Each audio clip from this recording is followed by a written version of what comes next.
안녕하세요 여러분, 오늘 진행을 맡은 후이입니다. 오늘 아침 9시 10분 코스피 서킷 브레이커가 발동된 그 순간을 직접 보신 분들, 이게 정말 우연한 폭락이라고 생각하십니까? 다들 한 가지 이유를 들어요. 브로드컴이 실적 발표에서 시장 기대치를 못 채웠다. 그래서 미국 반도체가 무너졌고 그 충격이 한국으로 전이됐다. 끝. 이렇게 설명하고 마무리하고 싶은데 이건 정확히 표면입니다. 근데 한번 따져봅시다.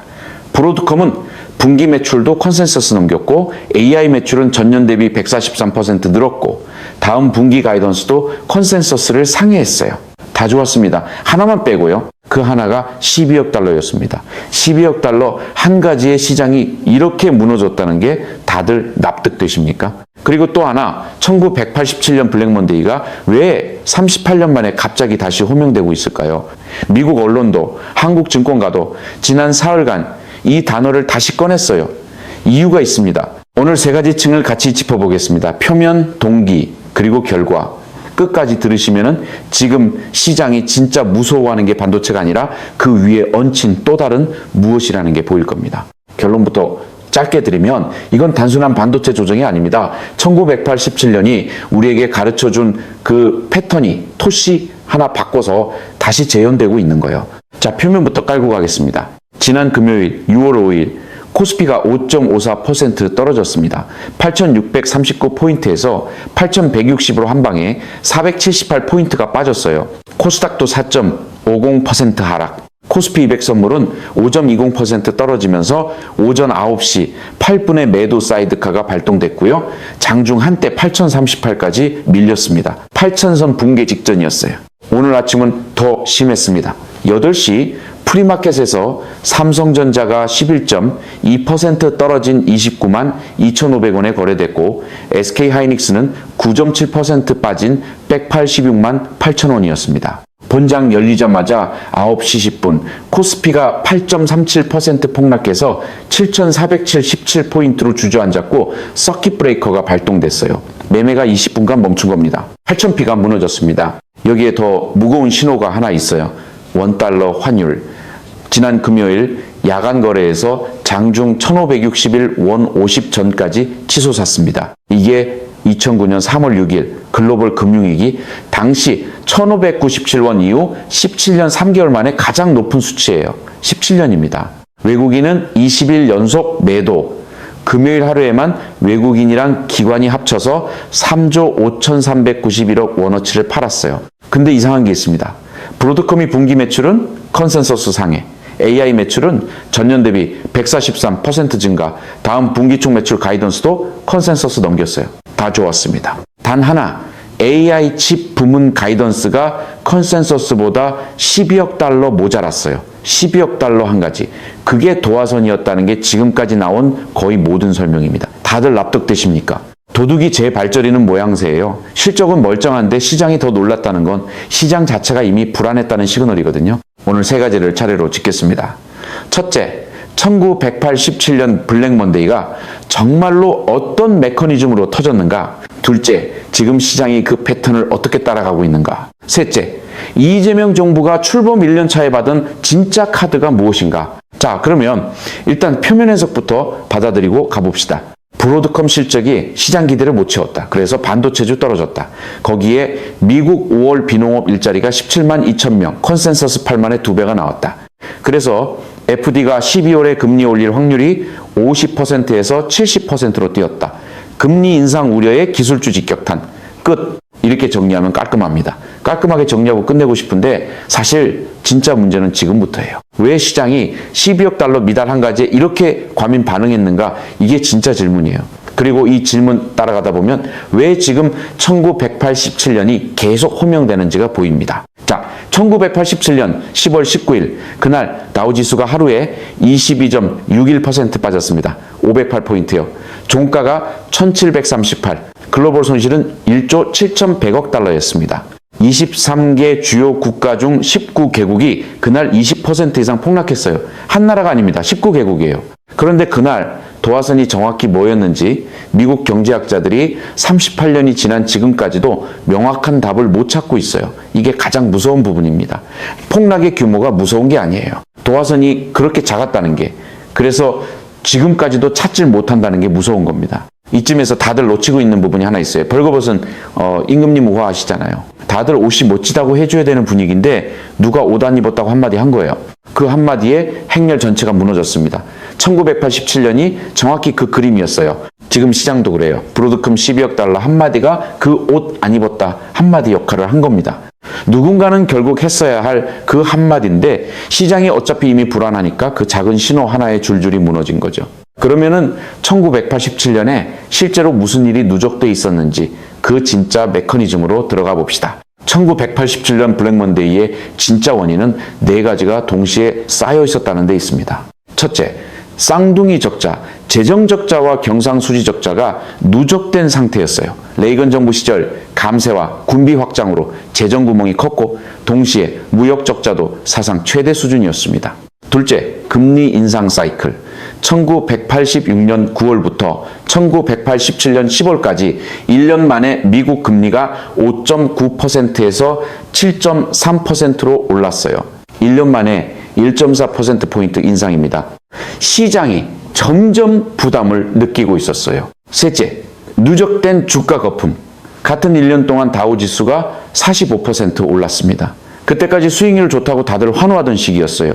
너무 빨리 올랐던 겁니다. 넷째, 이게 결정적인데 프로그램 트레이딩이었어요. 정확히는 포트폴리오 보험이라고 부르는 자동 매도 시스템이었습니다. 당시 새로 도입된 거였어요. 한번 매도 트리거가 작동하면 다른 시스템들이 자동으로 따라 매도하게 설계되어 있었습니다. 하나가 팔면 둘이 팔고, 둘이 팔면 넷이 팔고, 폭락을 부르는 구조였어요. 여기서 결정적인 게 뭐냐? 그날의 진짜 도화선은 외부에서 잘 보이지도 않는 작은 신호였습니다. 금리가 더 오를 거라는 시장의 막연한 추정. 그 한 가지에 이미 상승해 있던 시장이랑 새로 깔린 자동 매도 시스템이 동시에 작동한 겁니다. 한마디로 진짜 폭락의 원인은 폭락 그 자체에 있었던 게 아닙니다. 폭락 직전까지의 누적에 있었던 거예요. 그때 레이건 대통령이 4호에 만든 게 브래디 특별조사위원회입니다. 위원회가 몇 달 동안 원인을 추적했어요. 결론이 뭐였냐? 어느 하나가 원인이 아니라 네 가지가 동시에 작동했다는 거였습니다. 단일 도화선이 아니라 누적된 구조 자체가 문제였다는 거예요. 38년 전 결론입니다. 그런데 그 결론이 38년이 지난 지금도 잊혀져 있어요. 자, 그러면 지금 봅시다. 토시 하나 바꿔보겠습니다. 쌍둥이 적자, 미국, 누적된 재정 적자와 무역 적자 여전히 사상 최대 수준이에요. 트럼프 행정부의 관세 정책으로 무역 구조는 더 흔들렸고 감세 연장으로 재정 적자는 추가 확대 중입니다. 1987년이랑 똑같습니다. 금리 환경, 5월 비농업 일자리가 17만 2천 명 서프라이즈, FD의 12월 인상 확률이 70%로 뛰었어요. 금리 인상 그림자가 다시 돌아온 겁니다. 이것도 1987년 패턴 그대로예요. 주가 거품, AI 랠리로 필라델피아 반도체 지수가 1년간 미친 듯이 올랐어요. 엔비디아, 브로드컴, SK 하이닉스 다 사상 최고가를 연속 갱신했고요. 너무 빨리 올랐습니다. 마지막 자동 매도 시스템, 1987년에는 포트폴리오 보험이었어요. 지금은 ETF 쏠림과 단일 종목, 레버리지 ETF입니다. 지난 5월 한 달간 삼성전자랑 SK 하이닉스 레버리지 ETF에 수십조 원이 들어왔어요. 이게 말이 됩니까? 70년 동안 시장이 똑같은 실수를 토시 하나만 바꿔서 반복하고 있어요. 1987년이 포트폴리오 보험이었다면 2026년은 ETF입니다. 이름만 바뀐 거지 자충수 구조는 그대로예요. 물론 포트폴리오 보험이라는 이름 참 분산 투자라는 이름이 들어가니까 안전해 보이는 겁니다. 양치기, 소년이 양 지킨다고 외쳐도 결국 마을 사람들이 안 나오게 됐던 그 시점이 지금 이름표만 바꾼 채로 다시 온 거예요. 자, 그러면 지금의 진짜 메커니즘 본격적으로 들어가 봅시다. 표면 말고요. 어떻게 돈이 실제로 움직이고 있는지 그 층입니다. 여기서 가장 이상한 모순이 등장해요. HBM 시장 보십시오. 2025년 350억 달러에서 2028년에는 1000억 달러로 갑니다. 연 40% 성장이에요. 이게 사상 최대 호황 사이클입니다. SK 하이닉스는 HBM 글로벌 점유율 62%를 잡고 있어요. 엔비디아의 HBM 공급의 90%를 담당합니다. 2026년 전 캐파가 작년에 이미 매진됐어요. 다 팔렸습니다. 삼성이랑 SK는 2026년 HBM3 이 가격 20% 인상까지 통보했고 SK 하이닉스는 16층 HBM4를 세계 최초로 개발했어요. 엔비디아 차세대 루빈 플랫폼의 HBM4 70%를 가져갈 거라는 게 UBS 전망입니다. 그런데 두 회사 주가는 왜 무너지고 있을까요? 펀더멘털은 사상 최고로 향해 가는데 왜요? 자, 여기가 메커니즘입니다. 삼성전자랑 SK하이닉스는 이제 단순한 반도체주가 아니에요. 한국 ETF 시장 전체의 핵심 기초자산입니다. 반도체 ETF, AI 반도체 ETF, 코스피 200 ETF, 가치주 ETF까지 거의 모든 상품이 두 종목을 핵심으로 담고 있어요. 반도체 레버리지 ETF 중에는 SK하이닉스 한 종목 비중만 40%대인 상품도 있습니다. 이게 무슨 얘기냐? 주가가 오르면 ETF 성과가 좋아집니다. ETF 성과가 좋아지면 또 돈이 들어와요. 그 돈이 다시 두 종목을 사고 자기 실현적 쏠림이 작년 내내 강화되어 온 겁니다. 쏠림은 상승기엔 순풍이지만 하락기엔 역풍이에요. 5월에 들어온 그 수십조 원이 지금 동시에 빠지고 있는 겁니다. 솔직히 까놓고 말해서 지금 폭락의 절반은 펀더멘털과 관계없는 수급 헛발질이에요. 여기에 가장 무거운 신호가 하나 더 있어요. 환율입니다. 원달러 1561원. 2009년 3월 글로벌 금융위기 이후 17년 3개월 만에 가장 높습니다. 환율이 이렇게 오르면 외국인 입장에서는 한국 주식 보유 가치가 가만히 있어도 손실로 잡혀요. 그래서 외국인이 20일 연속 매도하고 있는 겁니다. 펀더멘털 때문이 아니에요. 환손실 회피입니다. 달러 인덱스가 4월 이후 처음으로 100을 다시 돌파했어요. 미국과 이란 갈등 장기와 미국 5월 고용 서프라이즈 두 요인이 동시에 달러 강세를 만들었습니다. 아랫돌 빼서 윗돌 괴는 셈이에요. 글로벌 투자자들이 미국 금리 인상 압박 잡으려고 한국 자산 다 팔아치우는 겁니다. 외국인 입장에서는 합리적이고요. 한국 입장에서는 그냥 청구서 받는 구조예요. 24/7 월스트리트는 이렇게 짚었어요. 2026년 내내 반도체 거래는 월가의 유일한 게임이었다. AI 카펙스 내러티브가 실시간으로 재평가되고 있다는 거였습니다. 재평가라는 그 단어가 핵심이에요. 이거 코미디입니다. 코미디. 삼성이랑 SK는 사상 최고 실적 향해 가는데 주가는 사상 최악으로 가요. 같은 시점에 일어나는 일입니다. 이게 정상입니까? 펀더멘털은 사상 최고인데 주가는 사상 최저로 가는 게, 자, 그러면 한국 직접 영향으로 들어가 봅시다. 외국인이 20일 연속 매도했다. 이 한 주를 어떻게 해석하느냐가 핵심입니다.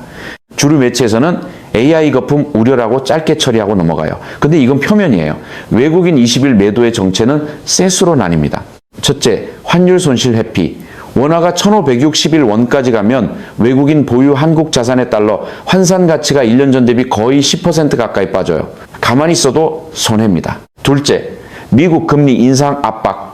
FED 인상 확률 70%면 미국 국채 수익률이 오릅니다. 안전하게 미국 채권 가서 수익 거두는 게 합리적이에요. 한국 주식 굳이 들고 있을 이유가 없어집니다. 셋째, 6월 12일 스페이스X 나스닥 상장. 이 한 건에 79억 달러 자금이 유입될 전망이에요. 글로벌 펀드들이 거기로 가려고 한국 포지션을 미리 현금화하고 있는 겁니다. 그런데 자세히 들여다보면 한국 반도체 펀더멘털 자체는 멀쩡해요. 한국 5월 수출 일평균 24억 3천만 달러, 2개월 연속 낙폭 축소, 반도체 수출 단가와 물량 모두 전월 대비 개선됐어요. 반도체 업황이 최악 국면 통과했다는 게 하나투자증권 진단입니다. 삼성이랑 SK는 HBM 캐파 매진 상태에서 가격 인상까지 통보한 상황이에요. 이게 폭락할 펀더멘털을 가진 회사들이 아닙니다. 그런데도 주가는 무너집니다. 왜냐? 펀더멘털 변수가 아니라 거시, 환율, 수급 변수가 단기 가격을 지배하고 있어서예요. 적벽대전에서 100만 대군이 무너진 거는 전력 부족이 아니었잖아요. 한 번의 동남풍이었습니다. 지금 한국 반도체의 분동남풍이 환율, 금리, ETF 동시 역풍이에요. 이재명 정부는 출범 1년 차에 가장 까다로운 시나리오를 받았습니다. 트럼프 행정부의 관세 압박, 글로벌 달러 강세, 미국 금리 재인상 그림자, 거기에 이란과 이스라엘 갈등 장기화. 이건 한국 정부가 만든 환경이 아닙니다. 그 위에서 정부가 풀어내야 하는 외부 압력의 합의예요. 어떻게 풀어내느냐가 향후 12개월의 진짜 시험대가 될 겁니다. 자, 여기서 한 가지 확인하고 가겠습니다. 여러분이 뭔가 이상하다, 펀더멘털은 좋다는데 주가는 왜 무너지냐, 그렇게 느끼셨던 그 감각, 그게 정확히 맞았습니다. 펀더멘털 문제가 아니에요. 수급과 환율의 문제입니다. 주류 매체는 AI 거품으로 짧게 끝냅니다. 그런데 진짜 그림은 환율 1561원, ETF 수십조 원, 동시 환매, 스페이스X 상장 자금 이동, 이 세 가지를 같이 봐야 보여요. 이 구도를 짚어주는 기사가 지난 사흘간 한 줄이라도 있었던가요? 자, 그러면 오늘 전체 분석이 한 줄로 정리될 시점이 됐습니다. 1987년에도 똑같았고 2008년에도 똑같았고 2026년에도 똑같아요. 폭락은 원인이 아니라 결과입니다. 진짜 원인은 폭락 직전까지의 누적이에요. 이 한 줄입니다. 1987년이 가르쳐준 가장 무서운 교훈이 그거예요. 폭락 그 자체를 봐서는 답이 안 나옵니다. 누적된 구조를 봐야 답이 보여요. 처음에 제가 이렇게 여쭤봤습니다. 오늘 아침 9시 10분 서킷 브레이커가 발동된 그 순간이 우연이라고 생각하느냐? 지금 시점에서 보이는 답은 이거예요. 우연이 아닙니다. 누적된 겁니다. 환율 누적, 금리 누적, ETF 쏠림 누적, AI 랠리 기대 누적. 그 누적이 한 번에 풀려나가는 첫 트리거가 브로드컴 12억 달러 미달이었던 거고요. 그 트리거가 없었더라도 다른 트리거가 며칠 안에 왔을 겁니다. 시간 문제였어요. 그러니까 질문 자체가 틀렸어요. 왜 폭락했나가 아니라 왜 지금까지 폭락이 안 일어났나를 물었어야 했습니다. 이게 처음이 아니에요. 1987년이 가르쳐준 그 패턴 38년 만에 데자뷰로 돌아왔습니다. 역사 교과서에 또 한 줄 추가되는 셈입니다. 여러분 한번 보세요. 지난 사흘간 주류 경제 매체에서 가장 많이 나온 헤드라인이 뭐였는지 한번 보십시오. AI 거품, 반도체 조정, 차익 실현 이런 단어들이에요. 그런데 이 셋만으로는 코스피 11%, 서킷 브레이커, 환율 1,161원이 설명이 안 됩니다. 설명이 안 되는 걸 알면서도 그 단어로 끝내는 거예요. 왜일까요? 이 셋만 보면 정부 책임은 없거든요. 다 외부 변수니까. 그런데 다음 단계 변수, 트럼프 관세 압박, 글로벌 ETF 쏠림 구조, 한국 외환시장 취약성 이걸 다루기 시작하면 외부 변수와 정부 정책 옵션이 같이 보이게 됩니다. 그 단계로 가면 분석이 길어져요. 그래서 안 합니다. 이재명 정부가 출범 1년차에 받은 카드가 무엇이었는지 정리해 봅시다. 첫째, 트럼프 행정부의 관세 인상 사이클, 한국 수출 의존도 구조에서 직격탄입니다. 둘째, 12.3 비상계엄 사태가 남긴 외환 신뢰도 손상, 작년 한 해 외국인 자금 유출이 이미 시작됐던 흐름이에요. 셋째, 미국 금리 재인상 그림자가 이재명 정부 1년차 한복판에 떨어진 타이밍입니다. 넷째, 이란과 이스라엘 갈등 장기화로 글로벌 안전자산 선호 강화. 이 넷 중 한국 정부가 만든 변수는 단 하나도 없습니다. 그런데 결과는 한국 정부가 받아요. 이게 출범 1년 차에 받은 진짜 시나리오입니다. 아니 잠깐만요. 벌써부터 경제위기 책임은 정부 탑프레임이 일부 매체에서 나오기 시작했어요. 같은 매체들이 12.3 비상계엄 책임 규명에는 어떤 톤이었는지 비교해보면 같은 매체 맞나 싶을 정도로 온도가 다릅니다. 이런 패턴 한두 번이 아니에요. 딱 변사또 동원 차린 모양새예요. 외부 위기와도 책임은 정부, 호황와도 공로는 자기네 그런 화법이 다시 나오고 있는데 이번엔 그 화법이 통할까요? 똑같은 패턴, 자충수 또 두고 있는 겁니다. 정리하면 오늘의 폭락은 시작입니다. 끝이 아니에요. 1987년 블랙먼데이는 그날 하루로 끝나지 않았어요. 회복까지 1989년까지 걸렸습니다. 2년이에요. 지금 우리가 보고 있는 게 그 시작인지 아니면 단기 조정에서 멈출지는 향후 두 가지가 결정합니다. 첫째, 6월 10일 오라클 실적, AI 카펙스 내러티브가 추가로 흔들릴지 첫 확인 시점이에요. 둘째, 6월 12일 스페이스X 나스닥 상장, 글로벌 자금이 한국 반도체에서 빠지는 흐름이 일회성인지 구조적인지 가려지는 분수령입니다. 이 두 분수령이 지나면 이재명 정부의 외환과 산업정책이 가진 카드가 어디까지 통하는지 처음으로 드러나게 됩니다. 그리고 더 큰 질문 하나가 남습니다. AI 슈퍼사이클의 펀더멘털은 살아있는데 시장 심리가 무너지는 이 괴리. 38년 전 1987년처럼 펀더멘털이 결국 이길 것인가? 아니면 시장 심리가 펀더멘털을 끌어내릴 것인가? 이게 향후 12개월의 진짜 화두입니다. 이 분수령 두 개가 어떻게 풀려나가는지, 그리고 그게 한국 반도체와 정부 정책에 어떤 압력으로 돌아오는지 같이 추적해 가시려면 구독과 알림 설정 부탁드립니다. 다음 영상에서 6월 10일 오라클 실적 직후 시장 반응을 즉시 정리해 올리겠습니다.